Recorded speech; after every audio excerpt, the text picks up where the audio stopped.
खुदावन मसीह यसू में मेरे अजीजों में खुदावन मसीह यसू के जिंदा मुबारक नाम में आप सबको सलाम अर्ज करता हूं और आज की इबादत में आपको खैर मकदम कहता हूं। अजीजों में हमेशा आपके लिए दुआ गो हूं। खुदा की रहमत बरकत शफकत आपको महफूज रखे। आज के दिन के लिए और इस अच्छी संगति के लिए परमेश्वर का धन्यवाद करते हैं। अजीजों, आज जो कलाम का हिस्सा है, आप अपनी बाइबल में नए अहदनामे में चले हैं और पौलुस रसूल का पहला खत जो उसने कुरंथियों को लिखा है, कुरिन्थ नगर की मंडली को लिखा है, पहला कुरंथियों 16 अध्याय और 13 और 14 पद में आपके सामने पढ़ रहा हूं। आप अपनी बाइबल में इसको देखें। जागते रहो, ईमान में कायम रहो, मर्दानगी करो, मजबूत हो, जो कुछ करते हो मोहब्बत से करो। खुदावन की बड़ी बरकत उसके पाक कलाम के पढ़े जाने और सुने जाने पर हो, आमीन। आइए दुआ करें। खुदावन प्यारे आसमानी बाप, ये वक्त है तेरे जिंदा मुबारक कलाम पर मनन करने का। हम सबको पवित्र आत्मा से मसा कर खुदा बाप के हम पाक रूह की रहनुमाई में होकर तेरे पाक और जिंदा मुबारक कलाम को सुने, समझें और अपनी जिंदगियों में से जज्ब करें। पिता परमेश्वर, होने दे वचन रूपी बीज हमारे दिल की जमीन में जड़ पकड़े और हमारे जीवन में बहुत सा फल लाए। प्यारे खुदावन, हम दुआ करते हैं कि हमारे चारों तरफ अपने पाक फरिश्तों की सेना का बाड़ा बांधना के शैतान कहीं से भी हमें दखल ना दे सके। और जब हम तेरे मजबे पर से उठकर यहां से रुखसत हो तो तुझसे बहुत सी रूहानी बरकत लेकर जाने वाले हो। खुदा बाप, इस वचन के द्वारा हमसे बातचीत कर और अपनी पाक मर्जी हमें बता खुदा बाप कि हम अपनी जिंदगियों में तेरी पवित्र इच्छा को पूरा करें। परमपिता परमेश्वर, अपना सर्वस्व तुझे सौंप देते हैं और ये दुआ तेरे प्यारे इकलौते बेटे अपने नजात दहिंदा खुदावन यीशु मसीह के जिंदा और मुबारक नाम के वसीले से मांगते हैं। सुन और कबूल कर ले, आमीन। एक बार फिर परमेश्वर का धन्यवाद करते हैं अजीजों। जो मैंने आपके सामने आज दो आयात पढ़ी हैं, पहला कुरंथियों और 16 अध्याय कुरंथियों की पहली पत्री, जैसा मैंने बताया संत पौलुस ने इस पत्री को लिखा है, कुरिन्थ नगर की जो कलीसिया उसको लिखा है, और 13 और 14 पद में, और उसने कुछ करने को कहा है कलीसिया को। और इसको वापस अगर हम देखें तो यहां पर उसने बताया है जागते रहो, है ना, बी विजिलेंट, सावधान रहो। नींद से जागते रहने का मतलब नहीं है, लेकिन चौकस रहने का, सावधान रहने का मतलब है, वो हम समझते हैं। आगे लिखा है ईमान में कायम रहो, ईमान में कायम रहो। इस हिस्से को आप ध्यान में रखें क्योंकि इसी हिस्से पर बात करनी है। बाकी तो और ऐसी चीजें हैं जो बिल्कुल छोटी बातें हैं और प्रैक्टिकल हैं और हम उसको निभा भी लेते हैं, लेकिन ये जो दूसरा हिस्सा है, ईमान में कायम रहो, आगे है मर्दानगी करो, पुरुषार्थ करो, फिर मजबूत हो। हम जानते हैं मजबूत होना है हमें खुदावन मसीह यीशु की पहचान में, उसकी मोहब्बत में, ईमान में, उसको भी ले लेते हैं। हालांकि ईमान का यहाँ पर एक अलग ही हिस्सा उसने रखा है, और जो मैंने पढ़ा था कि ईमान में कायम रहो। और फिर 14वीं आयत में लिखा है जो कुछ करते हो मोहब्बत से करो, प्रेम को तरजीह दी जा रही है, प्रेम। ये सारी चीजें हमारे समझ में आती हैं। एक हिस्सा आयत का जो मैंने अभी आपको इशारा भी दिया था, ईमान में कायम रहो, ईमान में कायम रहो। इंग्लिश वर्जन में लिखा है वॉच ये, यानी तुम देखो, वॉच ये, स्टैंड फास्ट इन फेथ, ईमान में कायम रहो। बड़ी आम बात है, विश्वास में दृढ़ रहो, विश्वास में बने रहो, ये मतलब है इसका, विश्वास में बने रहो। हम सब विश्वासी लोग हैं, हम अपने आप को बिलीवर विश्वास कहते हैं, विश्वासी हैं। रसूलों का अकीदा हम बोलते हैं और खुदावन मसीह यीशु पर हम ईमान लाए हुए लोग हैं, कोई शक नहीं इसमें। और ये ईमान, विश्वास, ये फेथ, ये एक बड़ी आम भाषा है हम मसीहों की मेरे अजीजों, लेकिन ये इतना छोटा या इतना हल्का विषय नहीं है कि हम कह दें कि नहीं, इस पे क्या बात करनी है। इस पे बात करनी चाहिए हमें। पौलुस कलीसिया को ही लिख रहा है कि ईमान में कायम रहो, कलीसिया को, पौलुस भाई, ये मंडली है, कलीसिया है, कलीसिया है, यीशु मसीह की कलीसिया है। ये वो लोग हैं जिनको हम कलीसिया कह रहे हैं, प्रभु यीशु मसीह पर इन्होंने विश्वास किया है। ये वो लोग हैं जिन्होंने खुदावंद मसीह यीशु को ग्रहण कर लिया, कबूल कर लिया। ये वो लोग हैं जो मसीह यीशु के नाम में जमा होकर इबादत करते हैं। ये वो लोग हैं जो बहुत सी बातों का पालन जो कि खुदावंद मसीह यीशु की तरफ से पहुंची है हम तक, उनका ये पालन करते हैं। फिर आप इन लोगों को इन सारी बातों के साथ साथ जो हमारा आज जो मनन का जो विषय है कि ईमान में कायम रहो, तो पौलुस साहब आप इनको ईमान की बात क्यों याद दिला रहे हैं कि ईमान में कायम रहो? तो कलीसिया है, कलीसिया तो ईमान लाने के बाद ही तो वजूद में आई है। मसीह यीशु पर ईमान लाए हम, तभी तो वजूद में कलीसिया आई, तभी तो मेरा वजूद इस तरह से हुआ कि मैं एक मसीही हूं। मैं मसीही क्यों कहलाया? क्योंकि खुदावंद यीशु मसीह पर ईमान लाया, उसको मैंने कबूल किया। फिर साहब पौलुस साहब, आप इस कलीसिया को ईमान की बात क्यों कर रहे हैं? ईमान में कायम रहो। क्या कलीसिया ईमान में कायम नहीं है? अजीजों, होता यह है कि हम ईमान की बातें तो करते हैं, हम ईमान का बहुत बयान करते हैं और बार बार हम बिलीव और फेथ इन सब चीजों का जिक्र करते हैं एक दूसरे के साथ। रसूलों का अकीदा भी बोलते हैं हर इतवार को, हर आराधना में। लेकिन सच्चाई यह है कि हम जिस ईमान की बात करते हैं, जिस ईमान का जिक्र करते हैं, हम उस ईमान को अपनी जिंदगियों में डिमॉन्स्ट्रेट नहीं करते। वो हमारी प्रैक्टिस में नहीं दिखता साहब। वो प्रोफेशनल तरीके से नजर आता है हमारी बोली में, हमारी भाषा में, हमारी इबादतों में, हमारी रिलीजियस गैदरिंग में, हमारी रिलीजियस रिट्रीट में, कॉन्फ्रेंसेस में, सेमिनार्स में। विश्वास विश्वास विश्वास विश्वास, ईमान ईमान। लेकिन ये ईमान जिसकी हम इतनी बातें करते हैं, इतना बखान करते हैं, इसका इतना प्रचार करते हैं, वो ईमान मेरी लाइफ में कितना प्रैक्टिकल शेप पा रहा है? मेरी प्रैक्टिस क्या है ईमान को लेकर? बोल रहा हूं, बोलना एक अलग चीज है, लेकिन उसकी फिर प्रैक्टिस करना या प्रैक्टिकल करना, अमली जामा जिसको कहेंगे ना, अमल में लाना, वो एक अलग चीज है। और यहीं पर हम अक्सर इस बात पर, इस नतीजे पर हम पहुंचते हैं कि ये दो बातें अलग अलग हैं और हमारी जिंदगी में ईमान का जिक्र है, ईमान की बातें हैं, सब कुछ है, लेकिन वो हमारी प्रैक्टिकल लाइफ में नहीं है, वो नहीं है। इसलिए पौलुस को इस कलीसिया को कहना पड़ा कि ईमान में कायम रहो। आज हम थोड़ा सा जानने का प्रयास करेंगे कि हम भी ईमान की बात करते हैं, हम ईमानदार हैं, बिलीवर हैं, बिल्कुल विश्वासी हैं साहब, अनुयायी है प्रभु यीशु मसीह के, रसूलों का अकीदा बोलते हैं, सब कुछ ठीक है, और दुआ करते हैं, दुआ पर हमारा ईमान है, खुदा सुनता है, इस पर ईमान है हमारा खुदा हमसे प्यार करता है, इस बात पर ईमान है।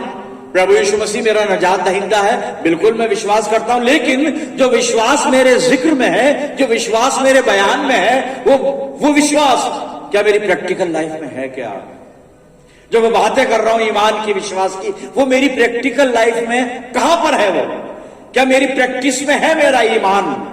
मेरे अजीजों, ईमान के बारे में क्या है मैं शुरुआत करता हूं, क्योंकि ईमान विषय है और ये ईमान जहां से शुरू हुआ है, पहला ईमानदार बाइबल में जिसको विश्वासियों का पिता कहा गया है, उसके बारे में थोड़ा सा मैं बताना चाहूंगा।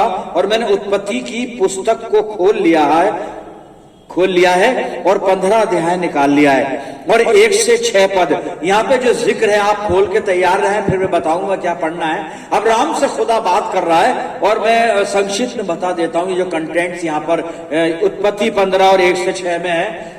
खुदा बाप ने अब्राहम से कहा कि मैं तुझे बरकतें दूंगा और मैं तुझको प्रतिफल दूंगा, आशीष दूंगा, वगैरह वगैरह ये सब। अब्राहम ने कहा खुदा बाप मुझे क्या देगा? मैं तो निर्वंश हूं, मेरे तो बच्चा ही नहीं है, संतान नहीं है मेरे, तो तू क्या देगा मुझे? और मेरी तो संपत्ति का जो वारिस है ये मेरा नौकर इलियाजर ये है, और हमारे मरने के बाद ये हमारी संपत्ति ले लेगा, यही वारिस होगा हमारा। लेकिन खुदा ने कहा अब्राहम नहीं, तेरी संपत्ति का वारिस ये तेरा नौकर इलियाजर ये नहीं होगा। और फिर वहां पे लिखा है कि खुदा अब्राहम को डेरे के बाहर ले गया और आसमान के तारे दिखाए, और खुदा बाप ने अब्राहम से कहा कि अब्राहम तुम तारों को गिन सकता है? अगर गिन सकता है तो गिन, क्योंकि ऐसी ही तेरी औलाद होगी, मैं इसी तरह से तेरे वंश को बढ़ाऊंगा। ना तू तारे गिन सकता है, ना कोई तेरे वंश को गिन पाएगा, मैं तुझको वंश दूंगा, और तेरा जो वारिस होगा वो तेरी औलाद होगी, तेरे वंश का बच्चा होगा, नौकर नहीं होगा, कोई दूसरा नहीं होगा, बाहर का नहीं होगा कोई। और जब ये सारी बातें खुदा बाप कर चुका तो छठा पद में पढ़ रहा हूं, उत्पत्ति 15 छठा पद सुन लीजिए आप यहां पे। जब सारी बातें अब्राहम से कर ली ना खुदा बाप ने, जो अभी मैंने बोली, आप बाद में स्टडी कीजिएगा, तो एक बात लिखी यहां पे छठे पद में, उसने यहोवा पर विश्वास किया। किसने? अब्राहम ने। अब्राहम से बात हो रही ना, खुदा ने कह दी इतनी बातें 1 से 5 पद तक जो मैंने बोलकर सुना दी संक्षिप्त में, आप पढ़ लीजिएगा। और छठे पद में लिखा है कि उसने यहोवा पर विश्वास किया और यहोवा ने इस बात को उसके लेखे में धर्म गिना। विश्वासियों का पिता कहलाया, वो रास्तबाज बन गया, क्योंकि उसने विश्वास किया परमेश्वर की बात पर, बिल्कुल ईमानदारी से उसने ईमान कर लिया, ईमान से उन बातों को सुन लिया, समझ लिया, और ईमान की शुरुआत अब्राहम के जीवन में हो गई, और ये विश्वासियों का पिता कहलाया मेरे से। ये ईमान की शुरुआत है। ईमान हमारे पास भी है, ईमान की बातें करते हैं ना। अब मैंने थोड़ा सा आपको जो अब्राहम का हवाला दिया है ना, इसको ध्यान में रखना, आगे वहीं पहुंचना है अपने, हमें घूम फिर के अब्राहम से बात करनी है। जो मैं बताना चाह रहा हूं कि हम बात विश्वास की करते हैं, पर हमारी जिंदगी में वो विश्वास प्रैक्टिस में नहीं है, प्रैक्टिस में नहीं है साहब। हम बातें ही बातें करते हैं, जबानी जमा खर्च है, हमारी प्रैक्टिकल लाइफ में कुछ भी नहीं है। थोता चना बाजे खना, यह है साहब, प्रैक्टिस में नहीं है विश्वास। जबान बोलते हैं बस, अब बोलने में तो कुछ लगता नहीं है, कितना भी बोल लो और कैसा भी बोल लो और कुछ भी बोल लो, लेकिन अभी समझ में आएगा जब, क्योंकि हमने अब्राहम के बारे में देख लिया, उसने विश्वास किया और उसके लेखे में धर्म गिना गया और आसपास गिना गया, वो ठीक है साहब। अब मैं भी विश्वास रखता हूं, रसूलों का अकीदा बोलता हूं। विश्वास रखने से क्या मैं धार्मिक बन जाता हूं? विश्वास रखने से क्या मैं अच्छा बन जाता हूं? विश्वास रखने से क्या मैं खुदा का जन बन जाता हूं? मुझे नहीं मालूम। मैं तो एक पद पढ़ने जा रहा हूं आपके सामने, और पद ये है, मेरे पास लिखा हुआ है, याकूब का खत निकालें आप नए नियम में से, याकूब की पत्री बोलते हैं, याकूब 2:19 पद सुनिए याकूब क्या लिख रहा है। हम सब ईमानदार बैठे हैं यहां पर, मैं भी विश्वासी हूं, मेरा भी ईमान है खुदा बाप पे, मसीह यीशु पे और सारी बातों पर, पाक कलाम पर ईमान है, मैं ईमानदार हूं, विश्वास है साहब। उससे क्या होता है? ईमान सिर्फ है, बात इससे नहीं बन रही है।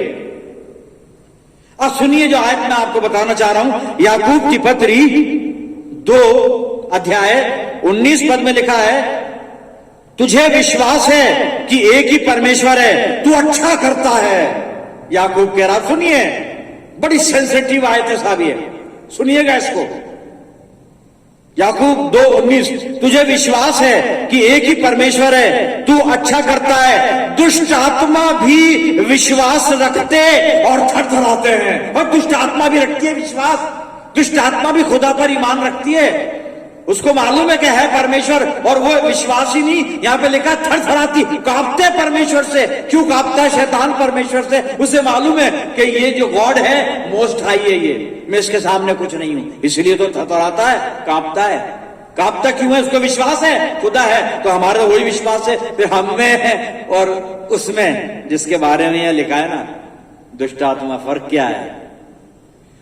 फर्क यह है कि अगर हम अपने विश्वास को जो हम करते हैं रखते हैं, जैसे दुष्टात्मा भी रखती है, अगर हम उसको अपने जीवन में प्रैक्टिकल शेप देते हैं तब हम खुदा के कहलाते हैं, वरना हमारी गिनती उनके साथ है साहब, जो अभी यहां पर मैंने बताया। शैतान, आज मैं कहां पर हूं, अपनी जिंदगी को देखूं, खुदा की तरफ हूं या शैतान वाला विश्वास है? क्योंकि विश्वास, शैतान भी विश्वास कर रहा है खुदा है, और मैं भी कह रहा हूं खुदा है। मैं ईमान रखता हूं खुदा कादिर मुतलक बाप पर, जिसने आसमान और जमीन को पैदा किया।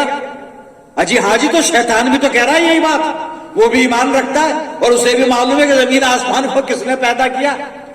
वो जानता है कभी या बाइबल गवाही दे रही है, वो थर थर आता है। क्यों थर थर आता है? इसलिए जानता है कि खुदा वाहिद कौन सा खुदा है, कादिर मुतलक खुदा, वो जानता है, वो सब कुछ जानता है, वो सब कुछ जानता है। फिर क्या फर्क है उस ईमान और इस ईमान में मेरे? फर्क यही है कि जब तक ईमान प्रैक्टिकल लाइफ में नजर नहीं आए, मेरी प्रैक्टिस में नहीं हो मेरे अजीजों, तब तक ईमान का कोई कोई कोई कोई कोई महत्व नहीं है और कोई कोई वैल्यू नहीं है मेरे प्रियजनों, कोई कोई उसकी वैल्यू नहीं है, कोई भी वैल्यू नहीं है। एक इलस्ट्रेशन, अब वहीं चलते हैं जहां से शुरुआत की थी। जी हाँ, अब्राहम साहब से फिर मिल लेते हैं। विश्वास कर लिया अब्राहम ने विश्वास कर लिया। खुदा ने कहा मैं तेरे वंश को आसमान के तारों के सदृश कर दूंगा। अब्राहम ने विश्वास कर लिया, ठीक है खुदा बाप, मैं यहां ईमान ले आया, मैं वही हम करते हैं। लेकिन आगे कुछ ऐसा हो रहा है अब्राहम की जिंदगी में कि वो विश्वास जो है ना, उस विश्वास पे पानी फेरा जा रहा है। आइए बाइबल में से देखते हैं। जो उत्पत्ति 16 मैंने खोला है और मैं उत्पत्ति 16 में 1 और 2 पद पढ़ रहा हूं। अब बड़े गौर से आप इसको सुनिएगा और समझिएगा। अब्राहम की पत्नी सारे के कोई संतान न थी। 15वें अध्याय में परमेश्वर ने वादा किया है ना इससे, मैं तेरी औलाद को आकाश के तारों की तरह कर दूंगा, तेरा वंश चलेगा, तेरे औलाद होगी, तेरे संतान होगी। और वहां पे अब्राहम के बारे में लिखा है उसने विश्वास किया, पर जो विश्वास किया वो हकीकी जिंदगी में, प्रैक्टिकल लाइफ में नजर नहीं आ रहा है। कैसे? बाइबल बता रही है। और क्या बता रही है? अब गौर से सुनिए। अब्राहम की पत्नी सारे के कोई संतान न थी, उसके हाजरा नाम की एक मिस्री दासी थी। सारे ने अब्राहम से कहा, देख यहोवा ने तो मेरी कोख बंद कर रखी है, इसलिए मैं तुझसे विनती करती हूं कि तू मेरी दासी के पास जा, संभव है कि मेरा घर उसके द्वारा बस जाए। सारे की ये बात अब्राहम ने मान ली साहब, मान ली। और उसके बाद वो उसकी दासी हाजरा के पास गया और हाजरा के एक बालक हुआ और वो बालक बड़ा हुआ। लेकिन बाद में खुदा बाप ने सारा की भी कोख खोल दी। अब मैं पढ़ रहा हूं 4 और 5 पद। वह हाजरा के पास गया और गर्भवती हुई। तब उसने जाना कि गर्भवती है, तब वह अपनी स्वामिनी को तुच्छ दृष्टि से देखने लगी। तब सारे ने अब्राहम से कहा, जो मुझ पर उपद्रव हुआ वो तेरे ही सर पर हो। मैंने तेरी दासी को तेरी पत्नी कर दिया। पर जब उसने जाना कि वो गर्भवती है, तब वो मुझे तुच्छ समझने लगी। इसलिए यहोवा मेरे और तेरे बीच में न्याय करे। उसके बाद क्या हुआ? अब मैं आ रहा हूं साहब 21 अध्याय, उत्पत्ति 21 और 8 और 11 पहले पढ़ दूं, 8 से 11 फिर आपको समझाता हूं मैं। उत्पत्ति 21। अब वो हाजरा के भी बेटा हो गया और सारा के भी बेटा हो गया। अब मैं उत्पत्ति 21 8 पद से 11 पद पढ़ रहा हूं, सुनिएगा यहां पे। वो लड़का बड़ा और उसका दूध छुड़ाया गया, और इसाक के दूध छुड़ाने के दिन अब्राहम ने बड़ा भोज किया। बेटा हो गया, वही जिसका वादा खुदा ने किया था, बेटा हो गया। इसाक पैदा हो गया अब्राहम से, सारा से, जिसकी प्रतिज्ञा परमेश्वर ने की थी कि तेरे वंश होगा और ऐसा वंश होगा जैसे आसमान के तारे। अब्राहम यहीं चूक गया साहब, उस प्रोफेशन में और प्रैक्टिकल में। प्रैक्टिस नहीं कर पाया, ईमान तो रखा, ईमान को प्रैक्टिस में नहीं रखा। सारा ने जब उसको ये प्रपोजल दिया कि मेरी दासी के पास जा, उसको जाना नहीं था। उसको कहना था कि सारा खुदा ने मुझे वादा किया है और मैंने ईमान किया है, खुदा मुझे बच्चा देगा, मुझे बेटा देगा, खुदा ने कहा तो देगा। कोई जरूरत नहीं है ये दुनियावी बात करने की, कोई जरूरत नहीं है अपनी अकल का इस्तेमाल करने की, कोई जरूरत नहीं है ये सारा सब कुछ करने की। लेकिन जब दासी के बेटा हुआ और जब सारा के भी बेटा हुआ, प्रॉब्लम आ गई वहां पे। प्रॉब्लम तो आनी थी, जो खुदा की बात नहीं मानते उनकी जिंदगी में हमेशा प्रॉब्लम रहती है साहब। अगर आपकी लाइफ में प्रॉब्लम है, निसंदेह आप परमेश्वर से दूर जा रहे हैं, आपने खुदा की बात का उल्लंघन किया है, अनसुनी किया है इसको। इनकी लाइफ प्रॉब्लम क्या आ गई? अब मैं पढ़ रहा हूं उत्पत्ति 21 और 9 पद। तब सारा को मिस्री हाजरा का पुत्र जो अब्राहम से उत्पन्न हुआ था हंसी करता हुआ दिखाई पड़ा। इस कारण उसने अब्राहम से कहा, इस दासी को पुत्र सहित निकाल दे, क्योंकि इस दासी का पुत्र मेरे पुत्र इसहाक के साथ भागी नहीं होगा। ये बात अब्राहम को अपने पुत्र के कारण बहुत बुरी लगी, बहुत बुरी लगी। और कितनी बुरी लगी उसका बयान बाइबल में नहीं है, लेकिन हम अगर बैठ के इस पर डिस्कस करें ना, डिबेट करें, तो पता पड़ेगा कि ये कितनी बुरी बात थी। सारा ने ये प्रपोज किया था, सारा ने तरीका बताया था वंश को आगे बढ़ाने का अब्राहम से। सारा ने अपनी दासी अब्राहम को दी थी, और अब सब कुछ वो इल्जाम अब्राहम पे लगाकर, और अब कह रही है कि उस नौकरानी को जो जिसका कोई दोष नहीं, हाजरा, उसको और उसके बेटे को, दोनों का कोई दोष नहीं है, दोष सारा का है, फिर अब्राहम का है। खुदा की बात पर यकीन नहीं करके औरत की बात, पत्नी की बात मान ली, जो नहीं करना था वो करा। मुश्किल में तो फंसेगा ही, घर में कलह मच गई, घर में कलह मच गई। लेकिन अब उस कलह का निवारण तो करना था। और यहां पे 12वां पद पढ़ रहा हूं, उत्पत्ति 21:12। परंतु यहोवा ने परमेश्वर ने अब्राहम से कहा, उस लड़के और अपनी दासी के कारण तुझे बुरा ना लगे, जो बात सारा तुझसे कहे उसे मान, क्योंकि जो तेरा वंश कहलाएगा वो इसहाक ही से चलेगा। दासी के पुत्र से भी मैं एक जाति उत्पन्न करूंगा, इसलिए कि वो तेरा वंश है। वंश तो तेरा ही है वो, लेकिन तूने मेरी बात नहीं मानी, बात नहीं मानी। फिर तो आप सोच रहे होंगे, भाई साहब आप ये कैसे कह सकते हैं कि ये अब्राहम ने गलत किया? ये तो सब कुछ खुदा ने भी एक्सेप्ट कर लिया कि ठीक है, अब जो सारा कह रही है तो वैसा ही कर। इसका मतलब खुदा बाप भी सहमत है सब बातों? नहीं साहब, अब्राहम चूक गया। और कहां पे चूका है अब्राहम? आइए नए नियम में इब्रानियों की पत्री को निकाल लीजिए। मैं कुछ पढ़ रहा हूं यहां पे, इब्रानियों की पत्री 11 अध्याय और 8 पद सुनिएगा। यहां पर ईमानदारों की बात हो रही है, विश्वासियों की बात हो रही है। और पहला विश्वासी अब्राहम है, जो विश्वासियों का पिता कहलाया है ना बाइबल में, इसका भी जिक्र है यहाँ पे। और कई विश्वासियों की बात है, पर हम तो अब्राहम की अभी, क्योंकि अब्राहम पर हमारा फोकस है, तो अब्राहम की बात करेंगे। इब्रानियों 11 और 8 पद सुनिएगा। विश्वासी से अब्राहम जब बुलाया गया तो आज्ञा मानकर ऐसी जगह निकल गया जिसे मिरास में लेने वाला था, और ये न जानता था कि मैं किधर जाता हूं, तो भी निकल गया। विश्वास था कि मुझे मिरास में वो जगह मिलेगी, खुदा जिसका वादा कर रहा है वो प्रतिज्ञात्मक मुल्क कनान मिलेगा, ये था उसका। निकल गया, खुदा के निकल तो गया, लेकिन आगे चलकर उस विश्वास को अपनी जिंदगी में प्रैक्टिस में नहीं लाया था। वो बातों में रह गया विश्वास, जैसे हमारी बातों ही बातों में विश्वास है ना, प्रैक्टिस में नहीं है हमारी प्रैक्टिस में नहीं है, हमारी प्रैक्टिस में, बातों ही बातों में। अब सुनिएगा, मैं आगे पढ़ रहा हूं अभी, और इब्रानियों 11 चल रहा है। और अब ये आपने देख लिया इब्राहिम के बारे में 8वें पद में, जी सुनिएगा 39 वर्ष पढ़ रहा हूं मैं। विश्वासी के द्वारा इन सब के विषय में अच्छी गवाही दी गई। ये लोग अच्छे अप्रूव्ड लोग हैं, विश्वासी लोग हैं, पर अप्रूवल मिला है इनको खुदा की तरफ से। इनको रेपुटेशन मिली है, रिस्पेक्ट मिली है, खुदा की तरफ से इनको रिकॉग्नाइज किया गया है, साथ सब कुछ है। लेकिन ये कह रहा 39 वर्ष 39वां पद क्या कह रहा है इब्रानियों 11, विश्वासी के द्वारा इन सब के विषय में अच्छी गवाही दी गई, तो भी उन्हें प्रतिज्ञा की हुई वस्तु नहीं मिली। क्यों नहीं मिली? क्योंकि विश्वास बातों में था, प्रैक्टिकल में नहीं था मेरे जीजों। अब्राहम को भी नहीं मिली। लिखा है यहां पे, बाइबल कह रही है, मैं थोड़ी ना कह रहा हूं, मैं तो था भी नहीं था। सारे यहां पे कैरेक्टर लिखे मैं 11वें अध्याय में, इब्रानियों 11 की बात कर रहा हूं। सारे अच्छे कैरेक्टर जो विश्वास रखते थे, अप्रूव्ड खुदा की तरफ से।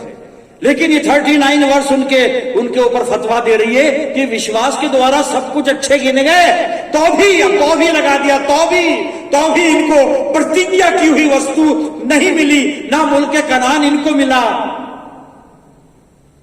ना आगे चलकर जिन्होंने यीशु मसीह को स्वीकार नहीं किया ना, ना उन्हें उद्धार मिला साहब। दोनों चीज हैं वो बराबर चल रही है। ये ओल्ड टेस्टामेंट का जो उद्धार है वही पूरा होता है जाके मुल्क कनान में। मिस्र से छुड़ौती हुई है, मिस्र से ही आजाद हुए, मिस्र की गुलामी से आजाद हुए और कनान में पहुंचाए गए हैं। लेकिन ये विश्वासी नहीं, अब्राहम नहीं पहुंचा गया, क्योंकि इसने वहां पर जो उत्पत्ति 15-16 अध्याय हमने जो पढ़ा था वहां पर इसने अपनी अकल का इस्तेमाल किया। सारा ने अपनी अकल का इस्तेमाल, खुदा की बात पर ये विश्वास करके उसको प्रैक्टिस में लाते कि नहीं बेटा तो हमारे ही होगा, आज हो या 100 साल बाद हो हमारे होगा, उस बात पर यकीन नहीं किया। एक दुनियावी एक्सपेरिमेंट कर लिया हाजरा के साथ। इसलिए सब कुछ था लेकिन प्रतिज्ञा की हुई वस्तु नहीं मिली। मुझसे और आपसे यीशु मसीह की प्रतिज्ञा है कि आने वाले समय में जब प्रभु यीशु मसीह आता है, दूसरा आगमन होता है, यीशु मसीह के तब तुम मेरे साथ वहां पे विराजोगे, मेरी मेज पर बैठोगे। कैसे बैठेंगे? वो विश्वास हमारी प्रैक्टिकल लाइफ में तो है ही नहीं साहब। इस विश्वास को प्रैक्टिकल दे दीजिए। जो हम बातों में कह रहे हैं ना, उसको हम प्रैक्टिकल दे दें, प्रैक्टिकल दे दें मेरे अजीज। अब्राहम चूक गया विश्वासियों का पिता होकर, इसलिए इब्रानियों की पत्री और उसका जो लिखने वाला है वो 39 वर्ष में कह रहा है कि उसको प्रतिज्ञा की हुई वस्तु नहीं मिली, तो भी नहीं मिली, तो भी विश्वासी है तो भी नहीं मिली, खुदा का कहना मान रहा तो भी नहीं मिली, खुदा के पीछे चल रहा तो क्यों? क्योंकि उस विश्वास को जो वो बातों में जाहिर कर रहा है ना, प्रैक्टिकल जिंदगी में नहीं है। अपनी अकल मिला दी अपने ईमान में जो खुदा ने दिया है ना, हमें यीशु मसीह ने डाला है। विश्वास का जो करता है प्रभु यीशु मसीह, इब्रानियों 12 दूसरा पद, ईमान का बानी प्रभु यीशु मसीह है। उस ईमान में हम अपनी अकल ना मिलाएं मेरे अजीजों, ईमान को प्रैक्टिकल शेप दे दें अपनी लाइफ में।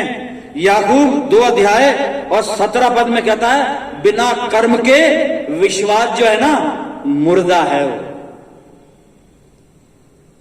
मुर्दा है।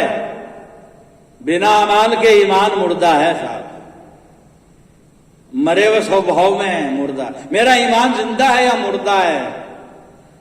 बिना कर्म के, कर्म होना चाहिए, ईमान है तो कर्म भी होना चाहिए, कर्म भी होना चाहिए मेरे अजीजों। आज मेरे ईमान की हालत क्या है टटोल के देखूं। Where is my faith? कहां पर है ईमान वो जिसकी बात मैं कर रहा हूं? फेथ मेरे होठों पर है, फेथ मेरी जबान पर है, या फिर फेथ मेरी प्रैक्टिकल लाइफ में है? जिस फेथ की मैं बात करता हूं ना, ईमान विश्वास, उसकी बात। क्योंकि ईमान के बिना वो प्रतिज्ञा की हुई वस्तु हमें भी नहीं मिलेगी। और क्यों नहीं मिलेगी? क्योंकि खुदा का फेवर हट जाएगा। भाई कैसे लिखा खुदा का फेवर हट जाएगा? हाँ जी लिखा है, बाइबल में लिखा है, वही बताने जा रहा हूं आपको मैं। इब्रानियों की पत्री 11 अध्याय और 6 पद पढ़ रहा हूं मैं, सुनिएगा इब्रानियों का लेखक क्या कहता है। इब्रानियों 11:6, और विश्वास बिना उसे प्रसन्न करना अनहोना है, और विश्वास बिना उसे प्रसन्न करना अनहोना है, क्योंकि परमेश्वर के पास आने वाले को विश्वास करना चाहिए कि वो है, और अपने खोजने वालों को प्रतिफल देता है, रिजल्ट देता है। जो वो कहता है वो जिंदगी में करता है, और चूंकि वो करता है इसलिए उसकी हर बात पर हमें विश्वास करके उस विश्वास को अपनी जिंदगी में प्रैक्टिकल शेप देना है मेरे जी। रोजमर्रा की जिंदगी में ईमान नजर आना चाहिए लोग। खुदा करे हमारा ईमान ऐसा ही हो जो मेरी प्रैक्टिकल लाइफ में नजर आए, लोगों को प्रैक्टिकल लाइफ में नजर आए। खुदा ऐसा होने दे मेरे अजीजों हम सबकी जिंदगियों में कि जिस ईमान की बात हम करते फिरते हैं वो हमारी प्रैक्टिस में भी दिखे, हमारी लाइफ में नजर आए, वो लोगों को दिखे, हमारे कामों में दिखे। तो परमेश्वर इस वचन के द्वारा हम सबको रूहानी बरकत से आसूदा करे। आइए प्रभु से अगुवाई मांगे और प्रार्थना करें। खुदावंद मसीह यीशु में प्यारे आसमानी बाप, शुक्रगुजारी अदा करते हैं जिंदा और मुबारक कलाम के लिए जो हमसे बात करता है और मसीह जिंदगी में जीने के तौर तरीके हमें सिखाता है। आज जो कुछ भी कलाम ने सिखाया इस पर अमल करने की हमें तौफीक देना। पवित्र आत्मा की अगुवाई देना प्रभु परमेश्वर, और होने देना कि वो ईमान जिसकी हम बात अपनी जबान से करते हैं हमारी प्रैक्टिकल लाइफ में नजर आए पिता परमेश्वर। प्यारे प्रभु, जितने लोग इस दुआ में मेरे साथ उपस्थित हैं, मैं इन सब अजीजों के लिए दुआए खैर करता हूं। तेरी शफकत, रहमत और बरकत का साया इन सब अजीजों पर हमेशा बरकरार रहे, और हम सब मिलकर पूरे आलम के लिए दुआए खैर करते हैं। खुदावन अपने जिंदगियों को तेरे इख्तियार में देते हैं, और ये दुआ बड़े ईमान के साथ, हलीमी के साथ, फिरोतनी के साथ तेरे प्यारे इकलौते बेटे अपने नजात देने वाले खुदावन यीशु मसीह के जिंदा और मुबारक नाम के वसीले से मांगते हैं। सुन और कबूल कर ले, आमीन। अब हमारे प्रभु यीशु मसीह का अनुग्रह, पिता परमेश्वर का प्रेम, पवित्र आत्मा की सहभागिता हम सब के साथ और समस्त विश्वासियों के साथ, हमारी सब कलीसियाओं के साथ अब से लेकर हमेशा तक होती रहे, आमीन।